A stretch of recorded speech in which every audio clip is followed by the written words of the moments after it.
All right, so when it says to match the following exponential equations to their respective graphs, here's the way I would approach it, is I would look at this part, okay, the b part of the a times b to the x, and if that is greater than 1, then it is exponential growth, right? But then I have this -4. That negative is going to reflect it in which axis? The x-axis, which means it goes from looking like that to looking like that. And that one looks like B. That makes sense? Okay, so then I look here. That is greater than 1, so that is exponential growth. And then I have this 1/2, which is a vertical dilation, but all it is a vertical compression, so it just kind of squishes it down some. It doesn't change. I mean, if you don't have any scale, if you don't have a scale on your graph, it really doesn't change anything. So that one is A. And if I didn't already say, this is going on page 51. I don't know if I said that or not. Then for number 3, I look at this, right? That is less than 1, so that is exponential decay. So that's what it would look like. To me, drawing the little pictures is helpful. That 3, that is a vertical dilation. That's a stretch. So it's just going to stretch it up. But again, without a scale, it doesn't look any different. So that's D.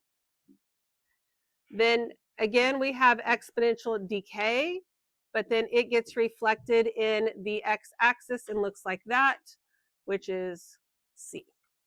Okay, everybody good with those? Any questions at all? All right. So then when I need to go write the limit statements, again, if you wrote left and right, it's totally fine. You don't have to erase them. But I'll just go through the left one. I think having the little picture is helpful again. So I have that 4 that's greater than 1, so that's exponential growth. The 3/5 squishes it, but it doesn't affect the end behavior. So the left end behavior means the limit as x approaches negative infinity of f of x, and as x approaches negative infinity, what does the function approach? 0, because we have a horizontal asymptote there, right? And without a shift up or down, it's just going to be at 0. My little picture for this one, this is going to be exponential growth, but I have a -8, so then it reflects and looks like that. I mean, you could just directly draw the second one. I just don't want to lose anybody in the thought process there. So then this is the limit as x approaches negative infinity of f, oh, not of f, being Melissa over here, of g of x. So as we approach negative infinity, what is g of x approaching? 0. 0 again, this time just from the bottom instead of from the top, but we're still approaching 0. Okay. This is exponential decay because of the 1/2. The 3 doesn't reflect it, just stretches it, so it stays the same. So the limit as x approaches negative infinity of h of x would be what? Infinity. Good. Any questions about those 3? All right. So now this next part asks us to classify as exponential growth or decay. So I want to remind you that when you're talking about exponential growth or decay, the a value has to be positive. So we wouldn't talk about this one as either one of them. A has to be positive. There'd be no reflection like that. So we're really just looking at this number here, like all of our original pictures. So this one would be what? Growth. This one would be what? Decay. This one would be growth. It's a fraction, but it's greater than 1, so don't fall into that trap. Okay, we all get on those. All right. So then we're going to review manipulating our exponents. So it's telling us to rewrite each one of them where a and b are positive constants into this form. So if I am adding my exponents, that means the bases got multiplied. So this would be 4 to the x times 4 squared, right? Then what is 4 squared? 16. So this is going to be 16 times 4 to the x power. Okay? Just equivalent forms of those functions there.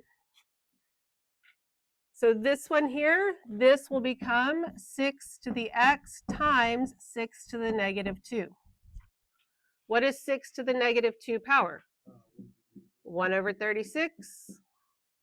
and then I multiply that by 6 to the x power. Okay. Everybody good?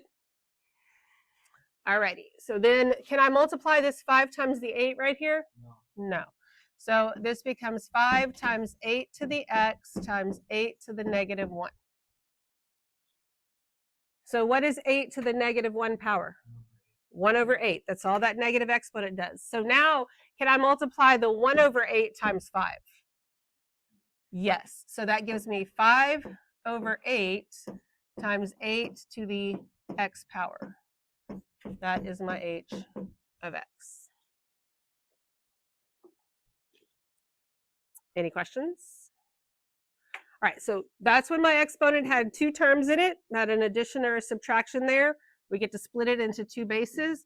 Here, my exponent has 2 as a constant and or a coefficient and a variable, and I can't split it into 2 bases like that, but I can make this 9 squared to the x power.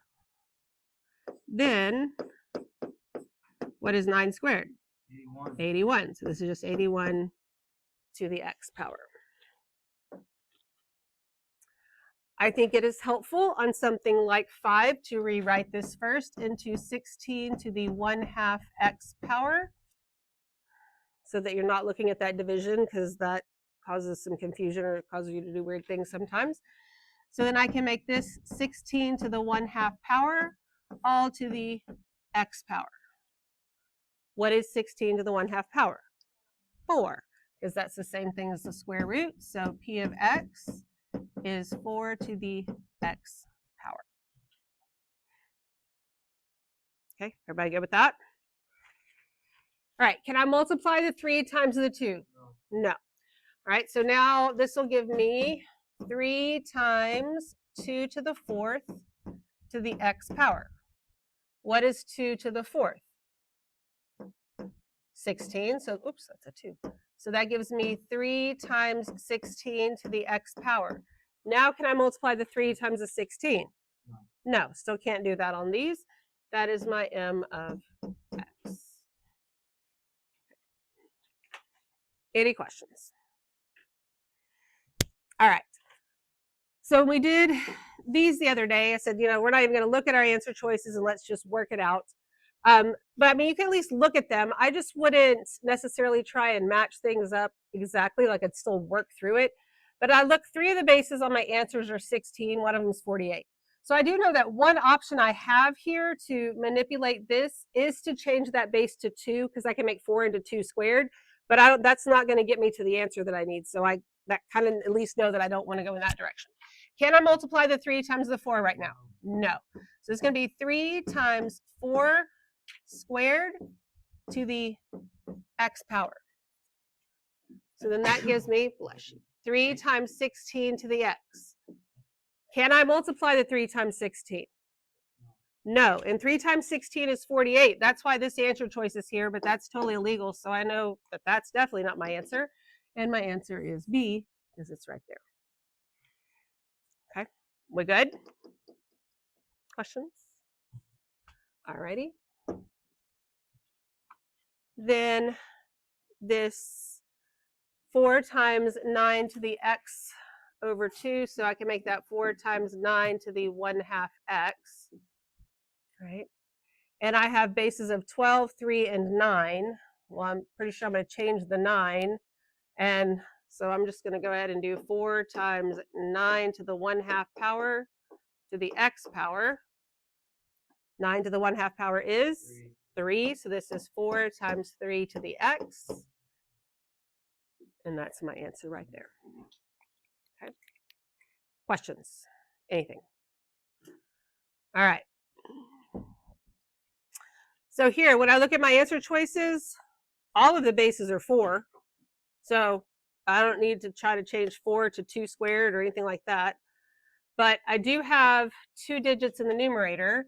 So that's going to be 3 times 4 to the x times 4 to the negative 2 power. What is 4 to the negative 2 power? It's 1 over 16. It's 1 over 16. The negative makes it 1 over 4 squared, and then 4 squared is 16. So this does become 3 times 4 to the x times 1 over 16. Can I reduce the 4 and the 1 over 16? No. But I can multiply these two together. So that's going to give me 3 over 16 times 4 to the x power, which is a. Okay, we good? Okay, so there's a difference between 4 to the 1/2 and 4 to the -2, and that's where we get things confused sometimes.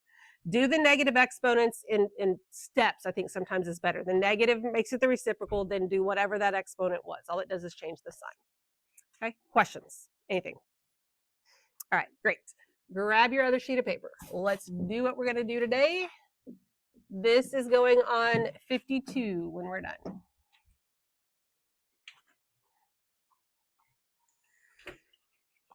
Okay, so we're doing 2 days of this. Today is the non-calculator part. Monday will be the calculator part of this. And we've looked at a lot of data tables and tried to figure out their linear, quadratic, cubic, exponential. But when we were looking at exponential originally, we were just looking for straight up ratios. And if you look at A, if I put 13 over 7 and 25 over 13, those ratios are not the same. So this says sometimes data from an exponential function does not display a proportional growth pattern. Okay, that's what's happening here, right? This is due to a translation of the function. Okay, it's because there's been a vertical translation. So however, if we can add or subtract a constant from the output values to reveal a proportional growth pattern, then it's still exponential. So our standard form, or our general form rather, of exponential was y equals a times b to the x power, but we're just going to add a plus k on there because there's a vertical translation. Okay, so that's the form we're going with now. So we have selected values from several exponential functions that are given in the table below. For each, we're going to find the constant value that can be added or subtracted to the output value, so that's the k we're looking for. To reveal a proportional growth pattern, then we're going to write our equation. All right, so here's how we go about that. We start the same way we've started all of these, which is check for consecutive equal length input value intervals. We've got that. That's good. Okay.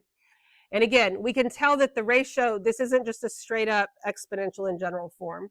But if I do my differences, 13 minus 7 is 6. 25 minus 13 is 12. 49 minus 25, 24. 97 minus 49, 48. And I'll remind you again, you have to be able to add and subtract positive and negative integers, or you can't do this question. That's a basic need, all right? So now that we have found our differences, clearly not linear. I mean, it's already told us that it's exponential, but you won't always be told that. Clearly not linear. If I did my second differences, wouldn't be quadratic. Third wouldn't be cubic. But now it's kind of, you can, I think, see, hopefully, that there's ratios, right? And when you do your ratios, make sure, just like when we subtracted the second minus the first, the ratio is the second over the first. So it's 12 over 6, which is 2. Don't do 6 over 12. It's going to be 12 over 6. So your ratio is actually your B right here. So B for this is 2 because those outputs double. Okay. Then we're going to have to set up a couple of little equations. And in order to do that, we need to pick 2 points. I would just pick the first 2 because having the 0 and 1 is going to be helpful. And I'm going to actually write them out as ordered pairs so that I don't do anything weird with them when I go and substitute stuff in. Okay. All right. So now we are going to take these ordered pairs. So I have the ordered pairs is what I know right now, and I know B. So if I look at this, I know Y, X, and B. A and K are the 2 things that I don't know. So I'm going to take that first ordered pair of 0, 7, plug in everything I know into this equation. So the Y value of that ordered pair is 7. That's equal to A, which I don't know, times B, which I figured out, which is 2, to the X power, X is 0, plus K. The problem is I have 2 unknowns. I don't know A and I don't know K. So I need a second equation. That's why I need a second ordered pair. So then I do the same thing again. My output is 13. That's equal to A, which I don't know, times b, which is 2, to the x power, which is 1, plus k. So these are the two little equations that I have set up so that I can find a and k. Everybody with me? Now I'm going to clean them both up a little bit. I have 2 to the 0 power. Anything to the 0 power is what? 1. So this first equation is really just 7 equals a plus k. That's why it's nice to use an order pair that has a 0 in it. Then this one is just 2 to the first, which is 2. So this is 13 equals 2a plus k. And I had the question earlier today, which is a really good question, is can we use any two of the ordered pairs? Absolutely. You can use any of the two that you want. Just remember that the x is the exponent, so you may not want to use the ones with the bigger x's just because you're going to have to, take that, whatever your b value is, to the exponent. All right, so again, two equations, two variables. That is a basic little system of equations. We could do elimination or substitution, but I think substitution is probably easier on these. So I'm just going to solve for k here. So that means that 13 minus 2a equals k. So since that's equal to k, I'm going to take this and I'm going to substitute it in for k right there.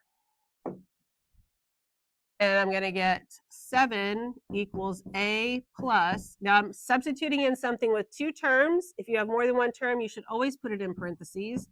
13 minus 2a. Now, do those parentheses really matter? No, they really didn't do anything except group it. But sometimes they matter, sometimes they don't. So it's really just best for you to be in the habit to always use the parentheses. Okay, it's just good best practices for you, really. All right, so now that we're here, this is going to give me 7 equals negative a plus 13. Since I can basically just drop the parentheses, right? Subtract 13 from both sides, I'm going to get negative 6 equals negative a. So a equals 6. Then I'm going to find k, which means I can just substitute a into here. So I'm going to get 7 equals 6 plus k. So k is equal to 1.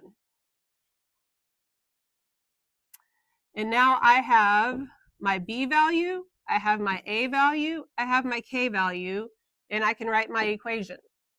My equation for f of x equals a, which is 6, times b, which is 2, to the x power plus k, which is 1. And there is my equation. Okay. What questions do you have? That is basic system of equations, some basic algebra going on there. Any questions? All right. So let's try this again then. We've got, we're going to do our differences, right? And then since we already know it's exponential and what we're doing because it flat out told us, we can go ahead and do our differences here. That's going to be 8 and then 24. And then what's 106 minus 34? 72. 72. And then 322 minus 106? 216. Okay. So if I want to find r, 24 over 8 or 72 over 24 or 216 over 72, whatever, all of those will give me what? 3. 3. So b equals 3. Then I'm going to pick 2 points. Again, I would just suggest to pick the first two, 0, 2, and 110. And don't get cocky and not write that stuff down because then that's what causes you to put right numbers in the wrong places. Okay, so that's going to give me my y, which is 2, equals a, which I don't know, times b, which is 3, to the x power, which is 0, plus k. And then go ahead and write your other equation.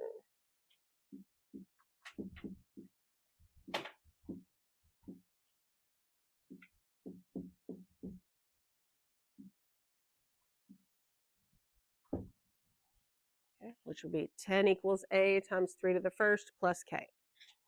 Everybody with me? So if I clean up this first one, this will give me 2 equals a plus k. This one's going to give me 10 equals 3a plus k. So then I can solve for k. 10 minus 3a equals k. Since this equals k, I'm going to take it and substitute it in right there. And that will give me 2 equals a plus 10 minus 3a. Okay. See if you can finish this question up without me. If you have questions along the way, let me know. I'll finish it up here too in little parts, but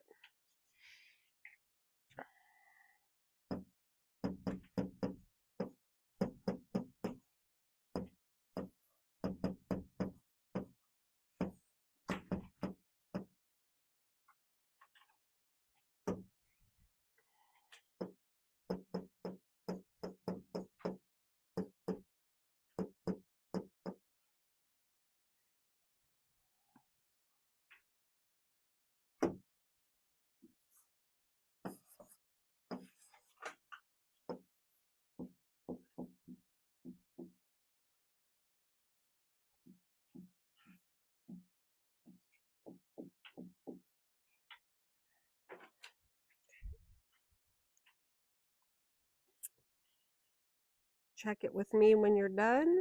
Let me know if you have any questions, if we agree.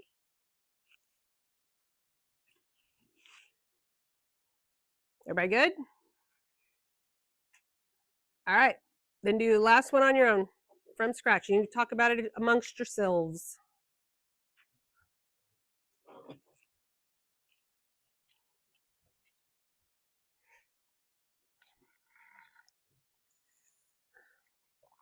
And this is why the student asked me if we could pick any, because I don't think he wanted to use the 63, but it really is not that bad. Just pick the first 2 points. It's easiest.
You have to do the differences first.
When you're done, you can check yourself with me.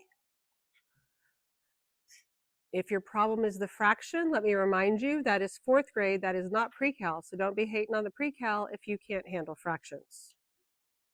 I don't know what to tell you.